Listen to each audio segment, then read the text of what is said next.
Hey folks, I wanted to do a video on what is something that a lot of people probably don't think about so much.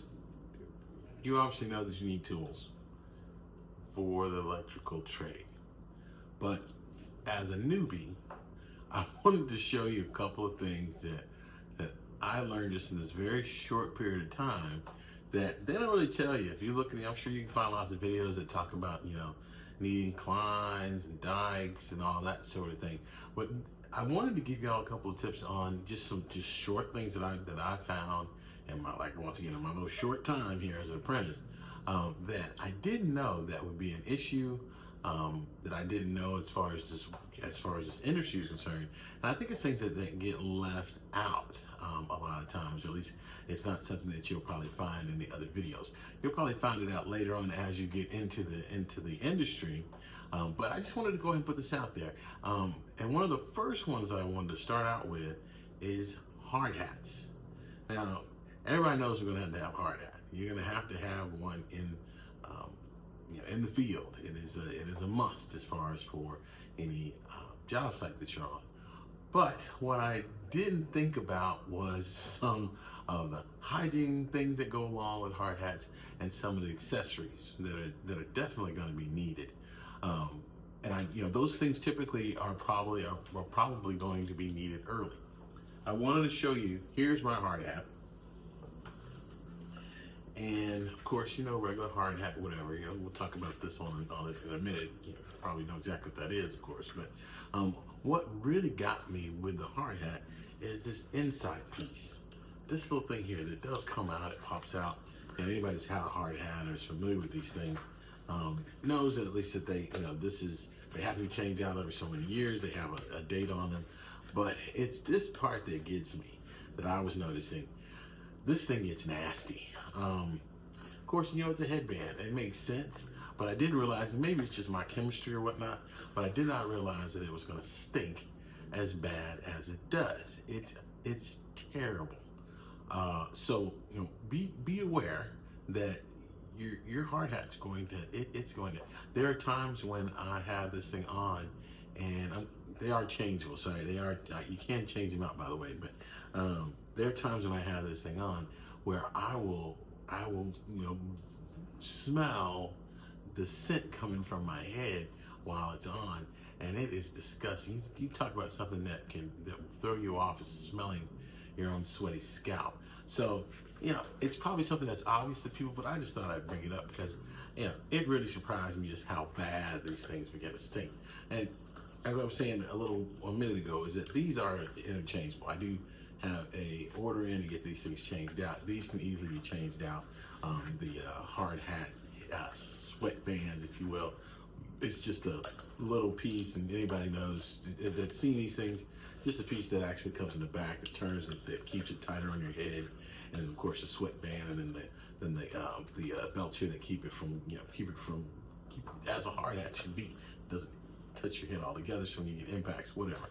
Other part that I had to find this out really early is, like I showed you a minute ago, you need a lamp. We're talking about electricians, so there's no electrical, obviously, in many of the buildings that you'll be doing. You're there to bring that.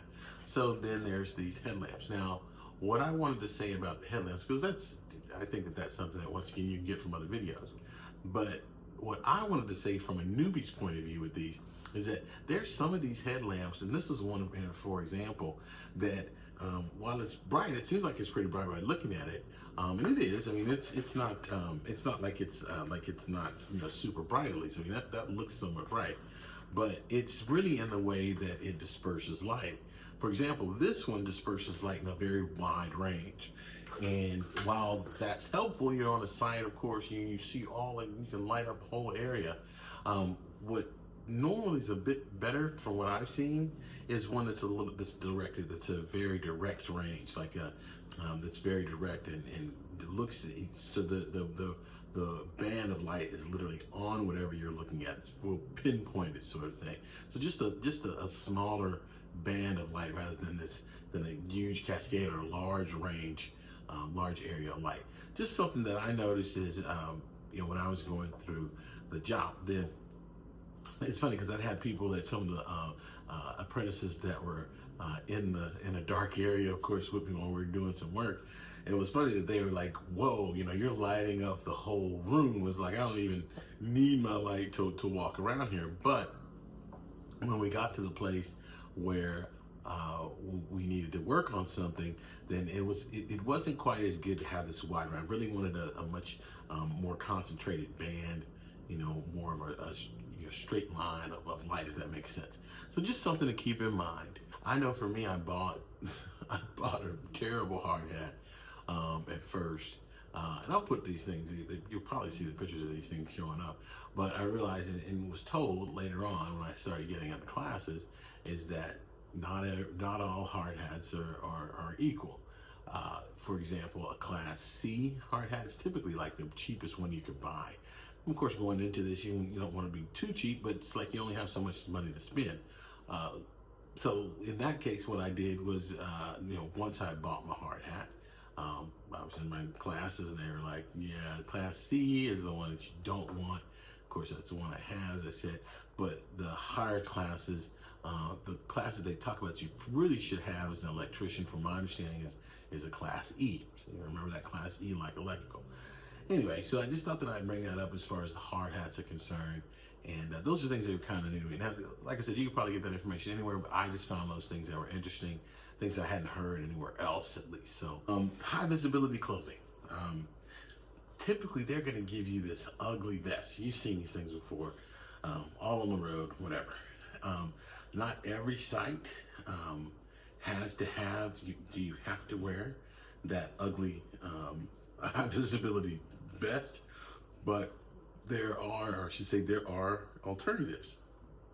Now, one of the alternatives that I found, at least on the site that was allowed, was this. These are just fluorescent colored shirts. Now, dry fit, which for me was perfect out in the elements, of course, out in the heat, especially because you can just sweat through these things. So like I said, it's a high visibility dry fit type of shirt. I'll put them on. This is the one. These are from Amazon. I think they were like $26.99 for a 2-pack sort of thing. And they're Protect X. This is a double XL because I'm a big dude. Because I'm a fat tail. But anyway, these are great for a couple of reasons. Obviously, you don't have to necessarily have that goofy vest on, which, by the way, does not hold up in washing. It's going to need to be washed every day.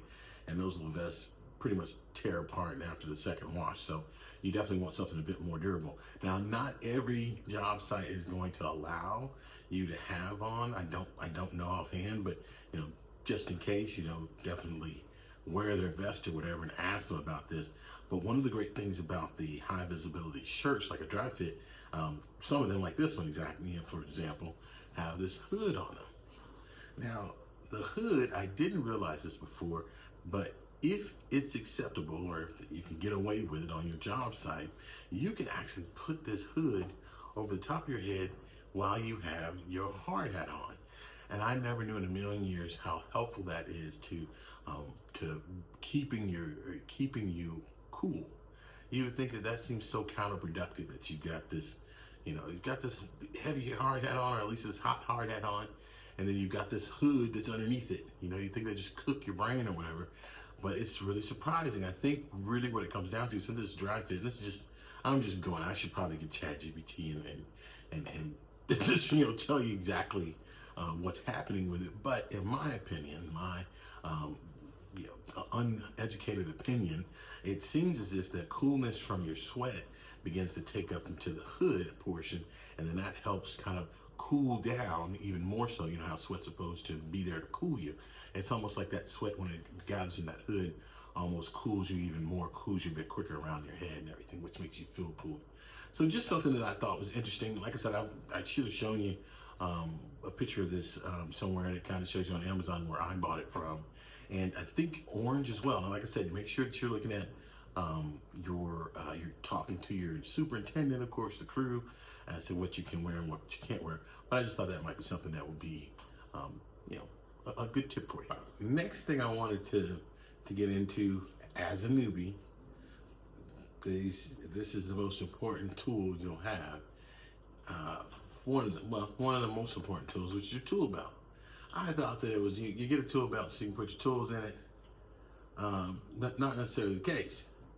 So my understanding is you have electrician tool belts that have smaller pockets, or they have a large amount of pockets, so you can place each and every one of your tools kind of in a separate place, so they're easy to get to, so you gain that muscle memory, so you can pick them up.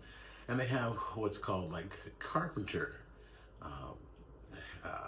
tool bags, tool belts. Now, the problem we talk about with a carpenter's tool belt is that sometimes, like this, and this is from DeWalt, I'll put it up as well, but sometimes the carpenter tool bags, tool belts have, they can call them pouches, they have pouches that are too large. So you get situations, and this was not terrible, but you get situations kind of like in the other side of this one, where you've got pockets that are just too large. Now they get into talking about you'll put materials in part of your tool belt as well, so that's always helpful to have large pockets for that. But all in all, you'll probably want to look for an actual electrician tool belt when you get a bit further in. Like I said, I'm brand new as well, so the carpenter one is what I got. It's working for me now, but I do realize that it's probably in some areas a bit too large for me. So just something to put out there for you is that if you can find electrician tool belt, probably the better to see that. And I think the prices of them, the DeWalt one that I've got here is about in the $100 range.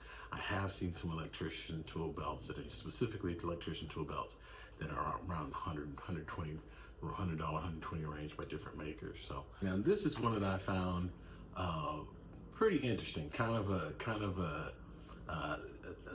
group or two gangs, if you will, that formed behind the different tools that are used. So you kind of got two different camps. Now, first off, just before I get into that, the impact drill. This is your impact drill. You can use, a lot of people probably have these at home, so you can put your screws in. Of course, you drill. You can use different bits. Of course, everybody knows what the impact. Most people know what the impact drill is or seen one before. Now, I do have to say, this is where the two camps come in as far as the tools are concerned, is that this one is actually a skill. As you can see, it's a skill impact drill. This is considered trash. From my understanding, what I've been told at least, is that there's really two camps of electrical tools, especially electrical hand tools, powered hand tools that you'll need, that you'll want to get a hold of, or that you want to invest in. One is Milwaukee, and the other one is DeWalt. Now, Milwaukee is considered more of the electrical side of things, that they handle more tools for electricians. DeWalt is more handles general contracting, general, those sorts of things. So just a quick tip is that anything like the Ryobi's and reskill, and there's lots of other makers out there, but the two that are considered the most professional, if you will, or something that most of the tradesmen use, are those two mainly. I'm sure other regions have maybe different ideas on tools, but by and large, my understanding is, what I've been told at least, is that I need to get rid of this crappy one and get me a DeWalt or a Milwaukee. So just there's that. And this is kind of a little silly thing, but there is a misconception that I had for a long time as to what a channel lock was. Now, you've seen something like this before. Now, of course, this is so you can get around and kind of place a vice on things, turn something so you can pull and turn something that might be difficult to move, or even tighten for that matter. But what I didn't know is that this is actually the real channel lock. You've seen so many tools like this with red handles, yellow handles, and whatnot. But the big thing with this is that, like I said, this is something kind of silly, but it's a name brand. The actual brand of this type of tool is called a channel lock. This is an actual channel lock, but not all of these tools are considered channel locks. It is a brand. So that might be something that you can, maybe, I don't know what you do with that information, but still, I just thought that was interesting. You probably know that already, but it was the first time I had known that as a newbie. So, all right, a couple other things that I was told to make sure I've got in my pouches. My tool belt are pretty simple stuff, but these are things you tend to forget. Like I spent the longest time and didn't, for the longest time, past few weeks really not really realizing that these things were necessary until I obviously needed them. Some of it was common sense, but some of it I just didn't realize until it was told to me. One of those would obviously be a notepad. Notepad makes sense. You should be able to write down information that the journeyman or your apprentice for that, and another apprentice is trying to tell you to make sure that you're doing it correctly, that you don't have to ask questions over and over. This is something that I definitely should use more often, and because it's important. You want to at least know that you at least have it written down of the instructions that you've been given. Like I said, I know that's probably very basic. Any common, personal common sense would know that. I've been told though, common sense ain't so common, so that was my issue with it. Other thing, of course, the pencil for the notepad. You'll also need to do measurements with your pencil. Of course, you need to mark things, mark measurements and so forth on piping, on anything. At least it's going to need tape measuring, and that's going to require measurements, of course. Other thing that I think is good with that too is with a gummy eraser. You remember these back as a kid, little gummy eraser, because the erasers on these are going to go, obviously, and your pencils are going to go pretty quickly. So this at least allows you to take that mark off. Sharpies, a Sharpie's good. Now, keep in mind too, this is something I was told, is that a Sharpie is okay for, like, if you're drilling a hole and that mark is going to disappear more or less after the drill, that's fine. But this is not something that they want you to use on areas that are going to be seen, that might even piping.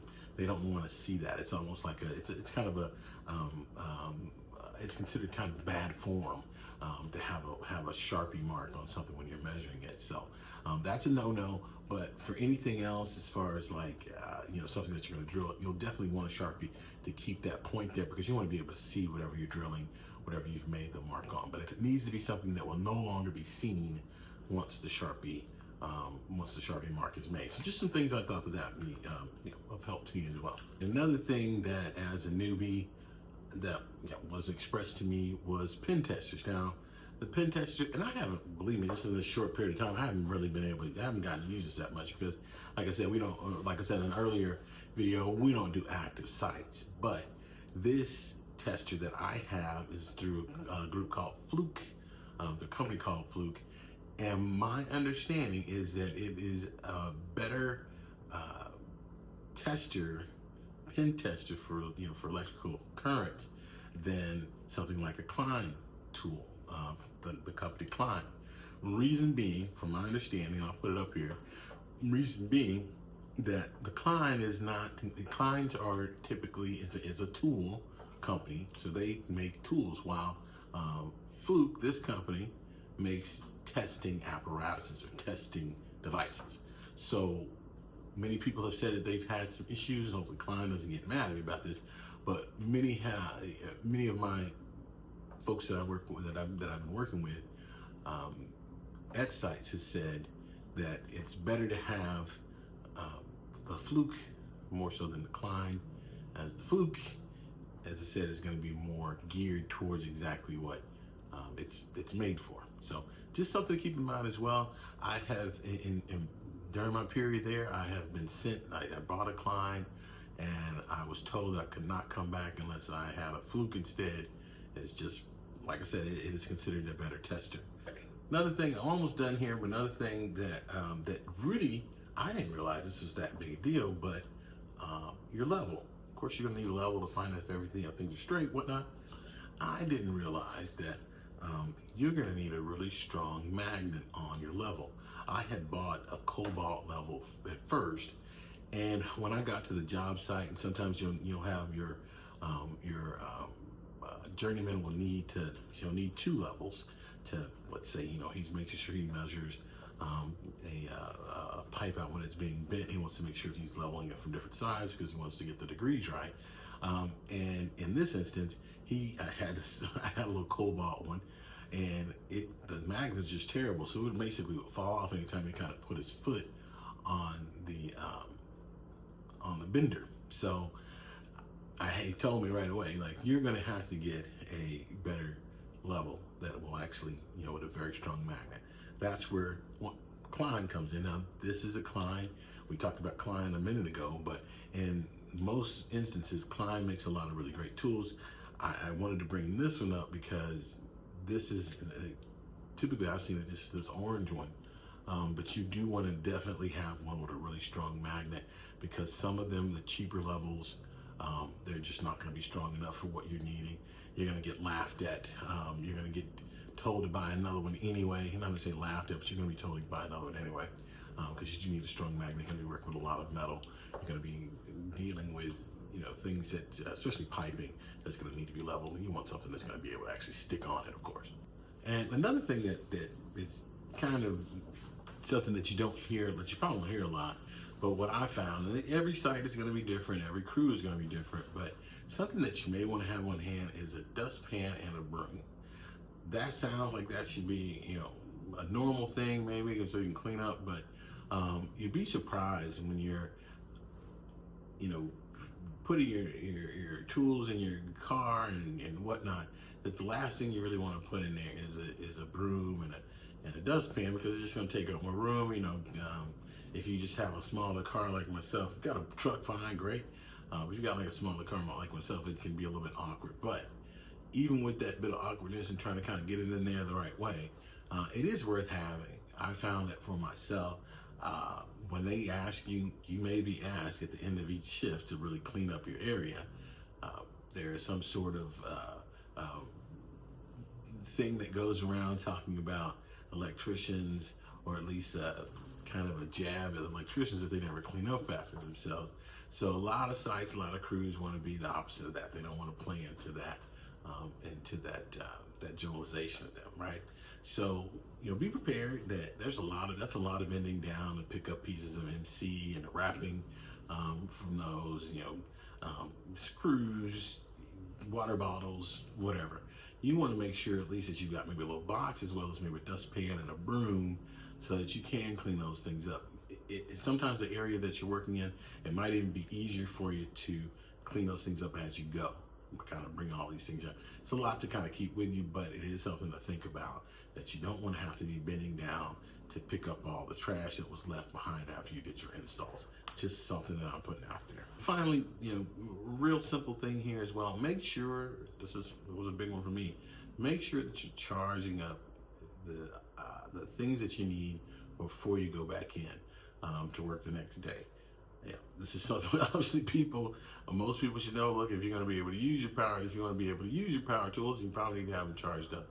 Same goes for any communication devices. You'd be surprised when I get home, I'm so tired I don't want to be bothered with, doing much of anything. But that should be number one, is making sure that that impact drill, for example, and your communication, if you've got like a walkie-talkie, that sort of thing, that those things are charged and ready to go. Some people have even more type of tools. We talked about hammer drills and bandsaws. Those are things that obviously have to be charged up. Now, in the course of a day, those can lose their charge, but eventually you'll probably get to a place once you have more tools, once I get to more tools, you're gonna wanna have those, these charger sets, right? Charger docks. And a lot of the guys, from my understanding, will, from what I had seen, they will trade off their batteries in those charging docks. Like a DeWalt charging dock, or a Milwaukee charging dock. And they're interchangeable as far as the types of tools. If it's DeWalt tools, they typically have the same type of battery that could be, sometimes they're larger batteries, more power, with more power, more storage. Sometimes they're smaller batteries that can be placed on each of the individual makers. So DeWalt tools, DeWalt batteries, Milwaukee tools, Milwaukee batteries, whatever.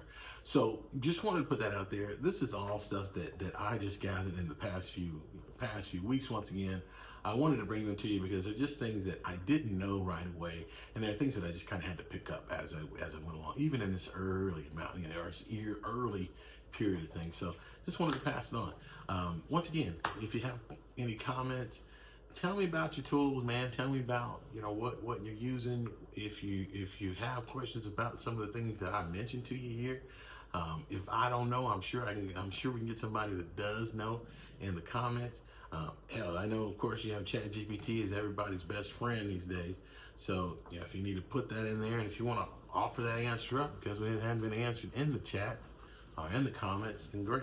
Subscribe if you like to. Wanted to bring that to you. I hope it's helpful in some way. Y'all take care.